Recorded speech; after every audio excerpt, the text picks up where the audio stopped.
Des habitants de Goma, sous bonne escorte, important le strict minimum. Tous sont encadrés par l'armée rwandaise qui vient de prendre le contrôle de la capitale de la province du Nord Kivu, une localité hautement stratégique dans l'est de la République démocratique du Congo. Les images sont saisissantes. Dans les rues, le M23 accompagné de l'armée rwandaise parade librement. Sur ces images amateurs, les éléments des forces armées congolaises sont désarmés par l'armée rwandaise. Pendant que dans toute la ville règne l'anarchie. Des scènes de pillage ont été signalées à l'aéroport de Goma ainsi que dans plusieurs quartiers de la ville, notamment à Birere, sur l'axe Sako-Goma, à Majengo et dans le quartier Office. Ici à la prison centrale de Muzenze, la quasi-totalité des détenus, dont l'effectif est estimé à 4400 personnes, a réussi à s'échapper. Une partie de la prison a même été incendiée, causant la mort d'une dizaine de détenus.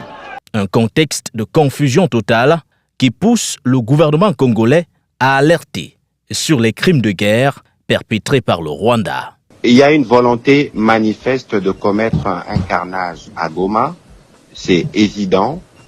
Et donc, de ces points de vue, nous aurons l'occasion d'en faire le bilan dans les heures qui suivent, parce que le président de la République, qui suit de très près la situation depuis hier, nous avait donné des indications pour épargner nos jeunes, nos femmes et nos hommes qui sont dans la ville des Goma de mourir du fait de la barbarie du Rwanda. Le gouvernement dit travailler pour éviter le carnage et les pertes en vie humaine au regard des intentions manifestes du Rwanda. Dans un communiqué publié sur son compte Facebook, Patrick Muyaya, le ministre congolais de la communication, invite les habitants de la ville de Goma à la vigilance. C'est pourquoi nous recommandons à nos compatriotes, principalement ceux qui sont dans la ville de Goma, de rester à l'abri, de rester à la maison, de s'abstenir de commettre des actes de vandalisme et de pillage et de barrer la route à la propagande manipulatrice du Rwanda. Face à l'escalade de la violence, plusieurs civils désespérés cherchent refuge auprès des bases de la MONUSCO. La situation humanitaire reste dramatique avec des déplacements massifs.